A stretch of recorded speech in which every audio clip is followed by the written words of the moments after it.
Selepet. Nah, hari ini luar biasa banget. Circle biasanya syutingnya di ruang tamu Circle, tapi kita sekarang ada di lokasinya gala premiernya film Sri Asih. Tuh, udah ada di belakang gue bannernya Pevita Pierce, ya kan? Nah, kita ada di The Lounge-nya Epicentrum XX1. Dan gue bakal ngajak ngobrol siapa lagi kalau bukan Pevita Pierce ya. Wah, mimpi apa gue wawancara dia. Nah, kita langsung tanya aja dan kita langsung ajak ngobrol dia. Pev, thank you banget udah boleh ngobrol-ngobrol sama Circle hari ini. Nah, Pev, gila gue udah nonton film lo dan wow, amazing banget. Tapi yang pengen gue tanyain tuh satu sama lo. Apa yang membuat lo tergerak untuk menggerakkan lo supaya gedein badan untuk film ini, dan itu kan pada akhirnya juga berpengaruh pada daily life lo yang jadi suka workout, olahraga gitu. Itu apa sih yang buat lo? Iya, jadi untuk aku memerankan karakter Alana dan Sri Asih, of course it is such an honor. Dan ketika aku baca skripnya dan kebutuhan karakternya dan pembentukan badan, itu semua aku adjust sesuai dengan kebutuhan karakternya karena profesinya Alana juga. Jadi semua itu aku totalin aja, aku sesuaikan gitu. Seberapa besar peran Sri Asih ini berpengaruh di hidup lo? It's life changing. Bisa aku bilang karakter Alana dan Sri Asih ini merubah hidup aku dan merubah prioritas dalam hidup aku.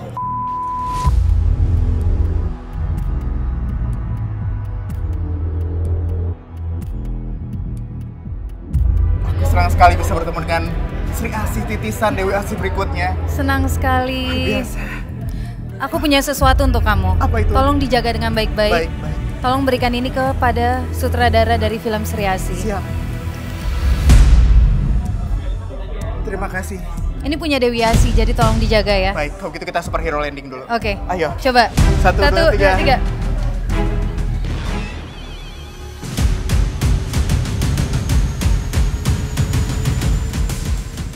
Halo Mbak Upi. Sri Asih kok lanang.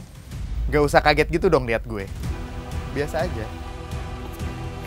Ini ada titipan. Gue geli banget. Mau kemana lo? Gue ada titipan dari Dewi Asih buat lo. Ini bau gak nih? Enggak, udah di laundry. Ayo kita lanjut ngobrolin soal Sri Asih sama lo. Ning nang ning nang ning. Udah, gue gak mau.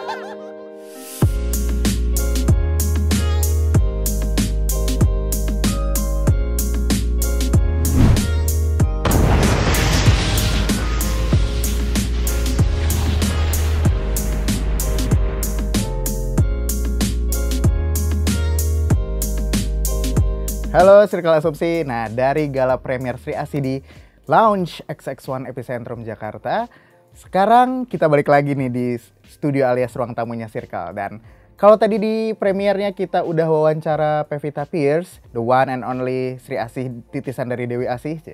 Sekarang kita akan ngobrol sama jagoan lainnya, tapi jagoan dibalik jagoannya nih, yaitu ada Mbak Upi, sutradaranya Sri Asih. Mbak Upi, halo, selamat. Thank you. Ya ampun, kayaknya kalau ada yang lebih dari kata selamat gue akan ucapkan itu karena gila keren banget. Karena kita udah nonton bareng-bareng kemarin dan wow, level film superhero tuh naik kelas banget karena Amin. Nah Upi, oke, karena kita di sini mau lanjut ngobrolin Sri Asih sama lo nih Mbak. Pertama yang mau gue tanyain adalah, boleh cerita nggak apa alasan lo untuk tertarik menggarap film Sri Asih ini? Karena kan ini bukan film pertama ya, film superhero yang ditawarin ke lo. Ada Panji Tengkorak ya dulu katanya. Sebelumnya ya 10 tahun yang lalu kali itu ya. Nah tapi kan nggak jadi. Nanti akhirnya lo ditawarin Sri Asih dan sekarang lo mau. Kenapa? Awalnya memang sempat berpikir dulu gitu kan, karena memang kalau Panji Tengkorak tuh lebih ke jawara sih ya, soalnya silat. Silat. Jadi beda, kalau Sri Asih tuh benar-benar yang kayak superhero gitu kan. Awalnya tuh sempat berpikir karena gue tuh bukan pembaca komik satu gitu kan. Gue juga bukan orang yang tergila-gila dengan film superhero. Jadi gue pun kalau nonton itu, kalau emang gue pengen banget, gue rasa nih kayak ceritanya menarik nih, gue tonton gitu. Jadi nggak yang setiap film superhero keluar tuh gue nonton tuh nggak, atau hari pertama harus nonton tuh gue nggak kayak seperti itu. Jadi gue berpikir apakah gue orang yang tepat gitu kan. Terus akhirnya diceritain lah sama produser gue bahwa ini menarik banget Pi, karena ini jagoannya perempuan. Adalah Bang Joko Anwar. Iya, Joko dan Pak Wiki Wiki pada saat itu. Jadi ini komik ini dibuat oleh Bapak R.A. Kosasih. Komik pertama Indonesia superhero itu adalah Sri Asih. Kan Perempuan menarik kan, lagi. perempuan di negara yang katanya sangat patriarki, komik jagoannya, komik superhero pertamanya itu Sri Asih, perempuan. Itu kan jarang banget, even di Hollywood yang Amerika itu yang katanya negaranya para superhero, mereka justru kan perempuan itu kayak paling belakang lah gitu kan. Makanya sebenarnya unik banget ya, menarik banget gitu. Di tahun 1954 komiknya keluar itu justru Sri Asih jagoannya. Makanya pada saat itu yaudah gue coba baca komiknya. And then gue baca, dan dari situ, dan udah gitu R.A. Kosasih itu adalah salah satu komikus favorit. Sebenarnya gue itu tumbuh tidak dengan pembaca komik, karena gak dibolehin sama orang tua. Kenapa tuh? Takut stensilan enggak ya? Bukan, jadi orang tua gue tuh pengennya kalau gue tuh baca buku itu yang gak boleh ada gambarnya. Jadi gue tuh harus berimajinasi sendiri. Jadi gue dilarang banget baca komik. Jadi gue gak tumbuh dengan dunia komik itu. Gitu loh. Makanya itu yang bikin gue agak, aduh iya nggak ya gue ngambil genre ini gitu kan. Terus akhirnya tapi gue baca komik itu yang diperbolehkan, Bapak Kosasih punya itulah yang serial pewayangannya dia, Mahabharata dan segala macam. Nah itu favorit banget, cuma itu doang yang dibolehin sama orang tua gue. Nah, alasannya apa? Karena ya, itu lebih culture juga. Iya. Karena kalau misalnya mungkin kalau untuk anak-anak kecil baca cerita wayang-wayang gitu untuk diperkenalkan ke wayang, mungkin lebih mudah dengan komik. Makanya itu diperbolehkan oleh bokap gue gitu kan. Nah, dari kecil berarti gue sudah mengenal si Bapak Kosasih ini. Jadi begitu gue tahu ini dibuat oleh Bapak Kosasih, di mana itu adalah favorit gue, di mana komiknya gue simpen, akhirnya gue ambil deh. Yes. Ya kan? Gitu. Tapi juga Mbak Upi ini kan dikenal dengan kreator yang banyak menciptakan karakter-karakter itu lebih ke anti-hero setiap tokoh-tokohnya. Tapi ini tiba-tiba superhero banget, ya kan? Yang ketika gue tonton, ini mah bener-bener pembela kebajikan. Justru gitu dulu kan? awalnya tuh kocak. Jadi kayaknya tuh? gini, pas gue ditawarin nih, aduh ini gue bahaya gak ya? Secara gue kan anti hero banget gitu kan. Film-film gue malah jagoannya suka kalah. Yes. Penjahatnya menang gitu kan. Jadi kayak aduh ini gue bahaya gak ya? Takutnya gue terlalu nakal gitu loh. Jadi kayak masih pengen egonya gue di situ gitu kan. Tapi akhirnya karena memang gue belajar gitu. Ketika gue mau ngambil film ini dan mengiyakan mengambil film ini, gue belajar. Jadi gue benar-benar mempelajari apa sih yang orang suka dari film superhero, kenapa dia memiliki fans yang sebegitu fanatiknya. Karena menurut gue genre superhero itu genre yang unik, karena itu salah satu-satunya genre film yang memiliki fandom. Betul. Kalau genre film lain tuh kayak nggak punya fandom deh.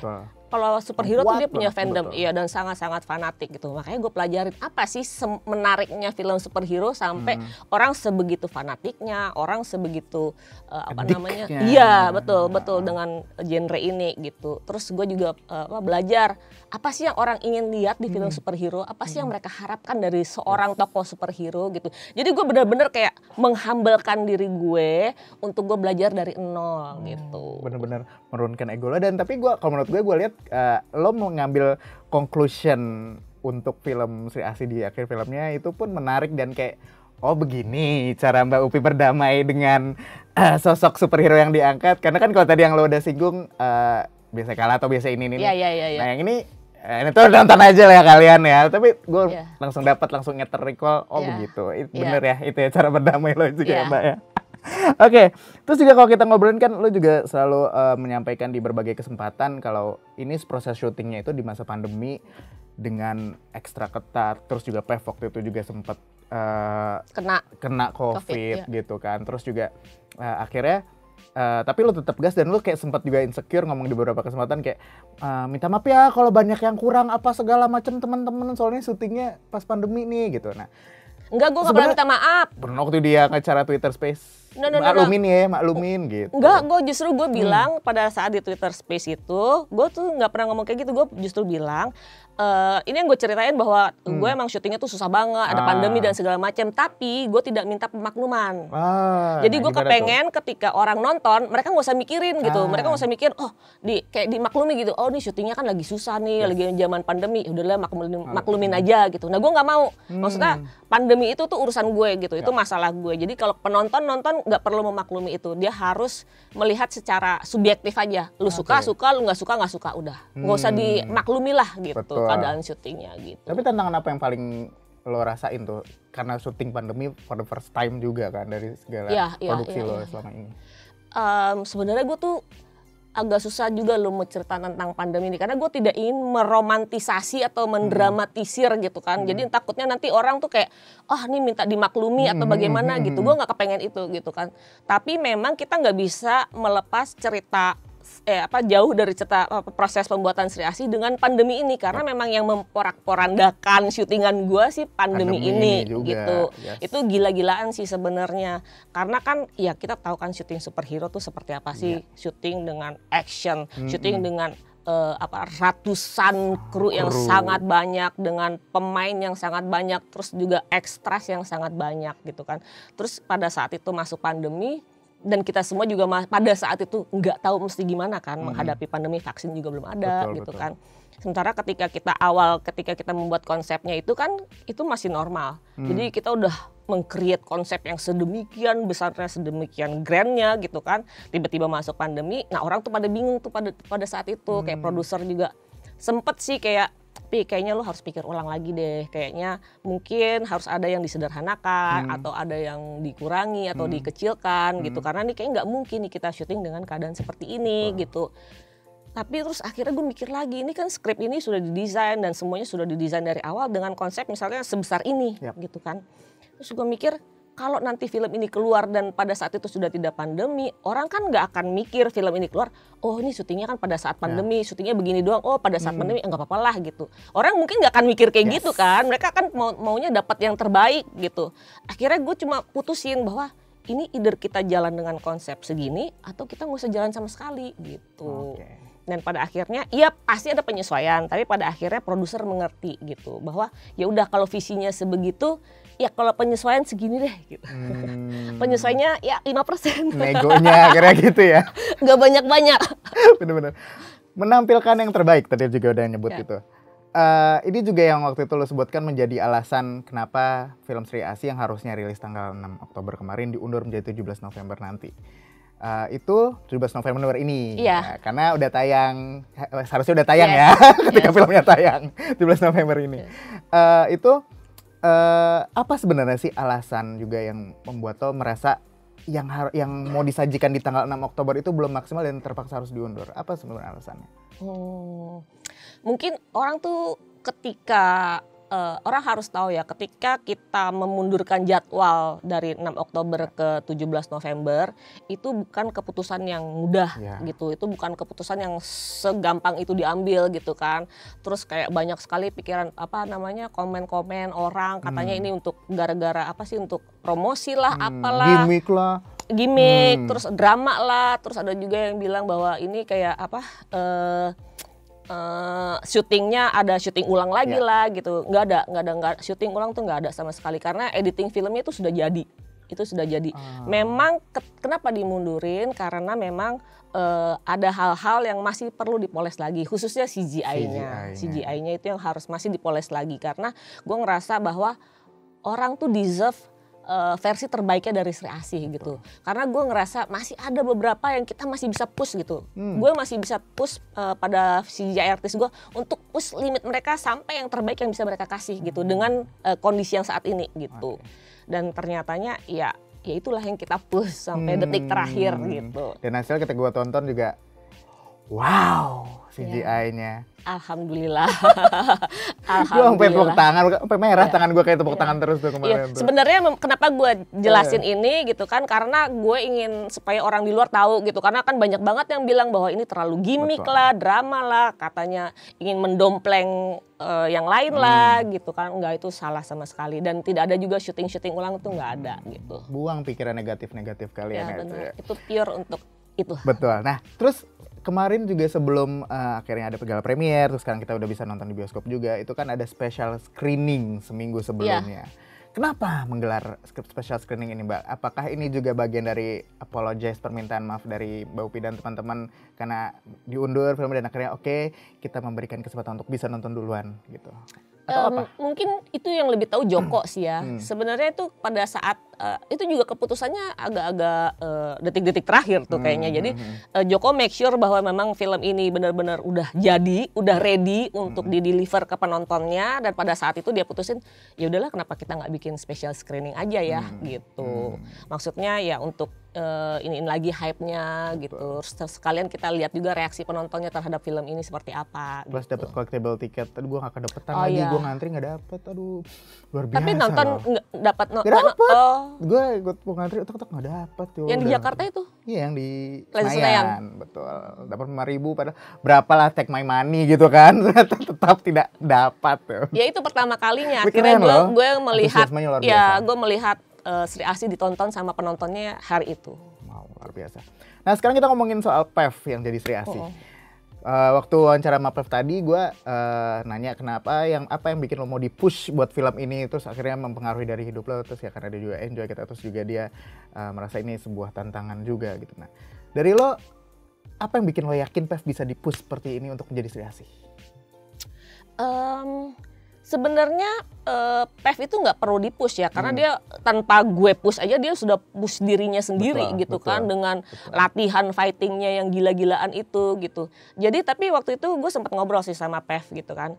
PEV, ini ketika lu ditunjuk sebagai Sri Asih, di luar sana banyak orang nggak percaya bahwa lu layak sebagai Sri Asih. Sekarang ini tugas gue dan tugas lu juga, tugas kita untuk bikin lu believable sebagai Sri Asih, sebagai Alana, dan orang akan jatuh cinta sama lu. Jadi ini kerja keras kita berdua untuk bikin lu dipercaya sebagai lu Sri Asih. Ya udah, itu yang kita kejar, kita push gitu. Dan kayaknya sih berjalan ya. Sukses buat gue. Oke, terus juga kan di film ini juga bertabur bintang yang gue lihat gitu kan. Ada sampai Ibu Christine, terus juga ada Jeffrey Nicole, ada Dimas, terus juga ada cameo-cameonya juga nggak sembarangan ya, nggak boleh dikasih tahu. Nah pokoknya lo akan banyak terkejut dengan cameo-cameonya ini. Betul. Mengapa? Bagaimana lo bisa meyakinkan mereka untuk bisa ikut terlibat juga dalam Sri Asih? Cameo-cameonya itu? Oh, oke. Sebenarnya cameo-cameo itu mungkin produser dan Bapak Joko lah ya yang sudah menunjuknya gitu. Tapi biasanya tuh kayak Dian. Kalau Dian mah orang udah tahu ya, nggak perlu diikutkan. Iya. Kalau Dian itu jadi sebelumnya itu dia sempat nanya dulu ke gue. Jadi dia hubungin gue, harus tanya karakternya Dewi Api itu seperti apa sih. Dia pengen tahu karakter lebih dalam. Kan Dian seperti itu ya. Dia sangat-sangat kritis gitu. Jadi ya gue perlu jelasin dulu sampai akhirnya dia oke, gitu.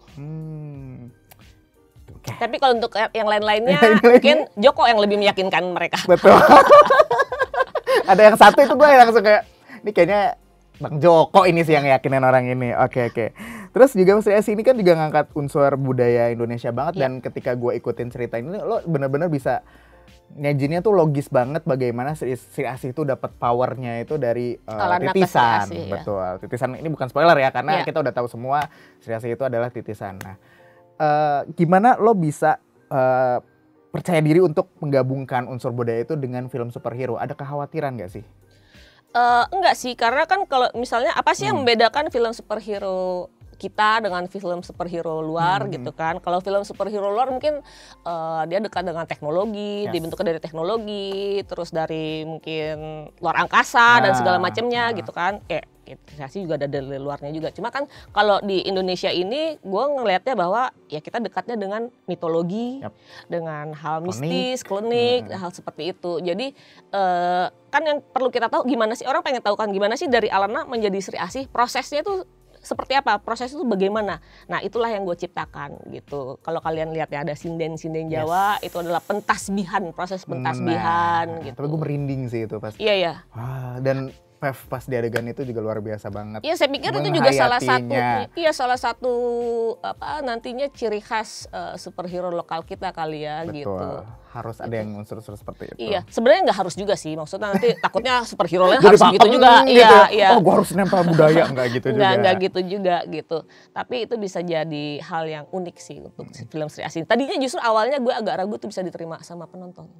Itu diterima lah. Iya, ternyatanya itu diterima. Tadi gue agak ragu nih, orang bosen nggak sih? Karena kan itu ada apa namanya?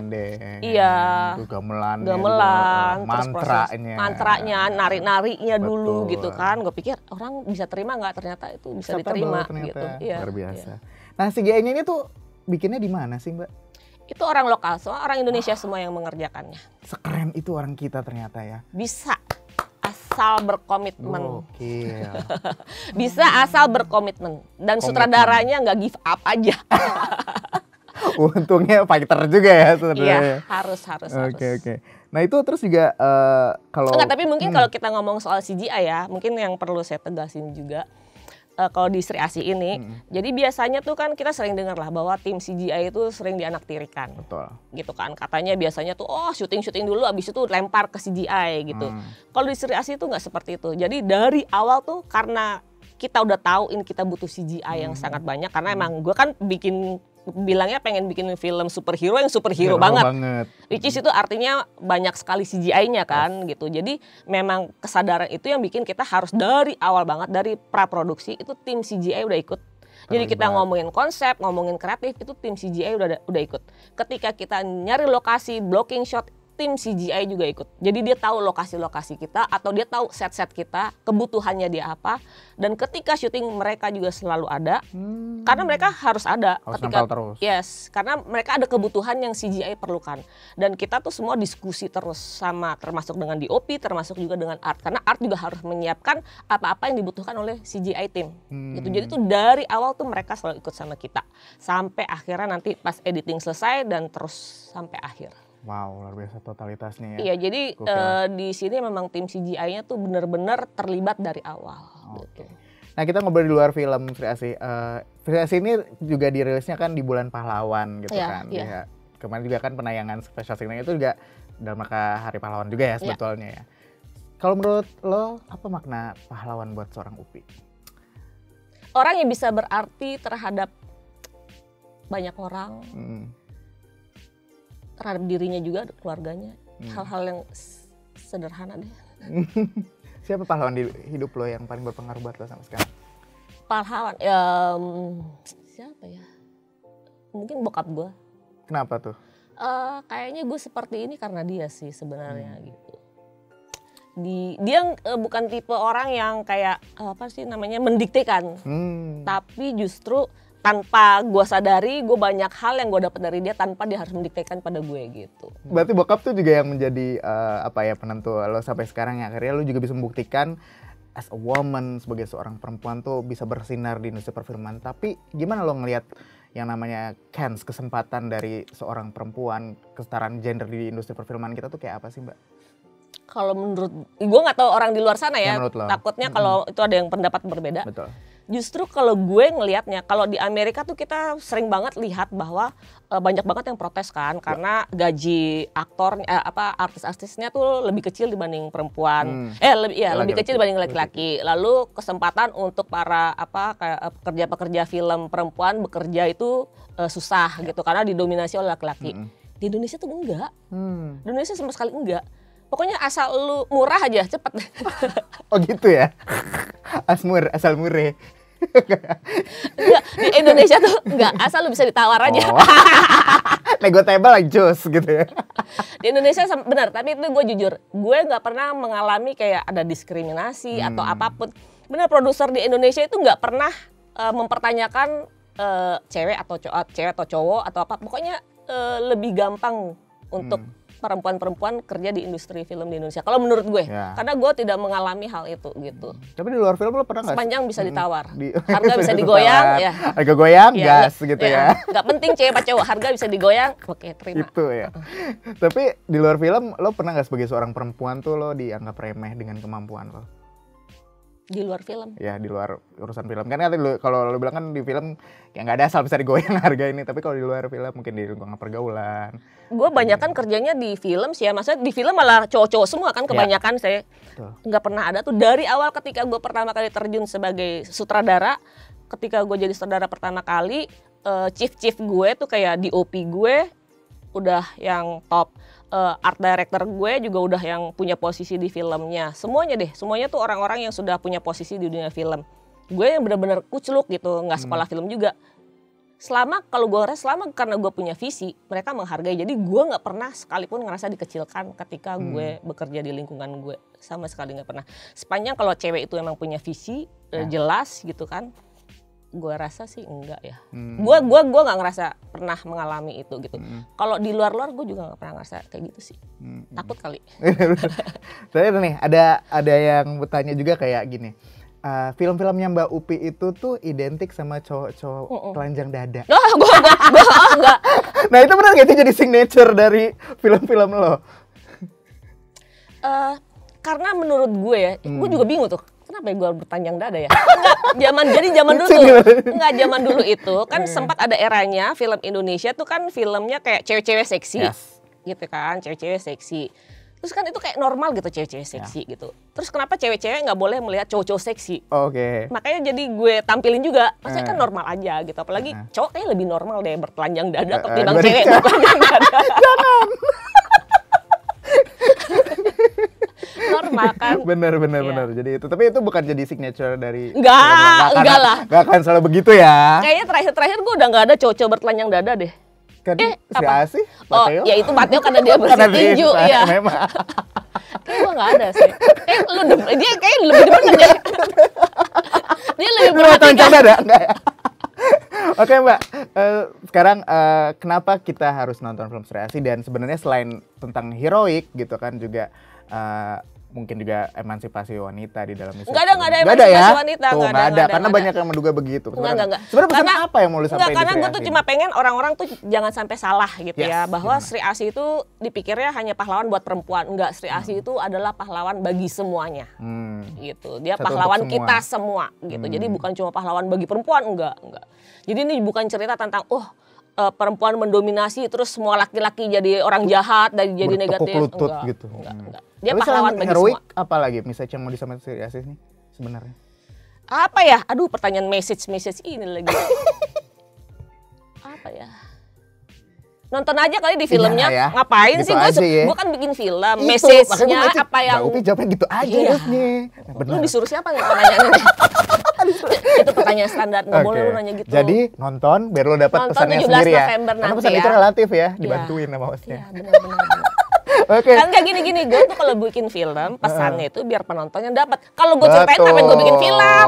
Karena pesan itu relatif juga kan, bisa aja gue nonton, rasanya beda. Betul. Menonton adalah pengalaman. Exactly.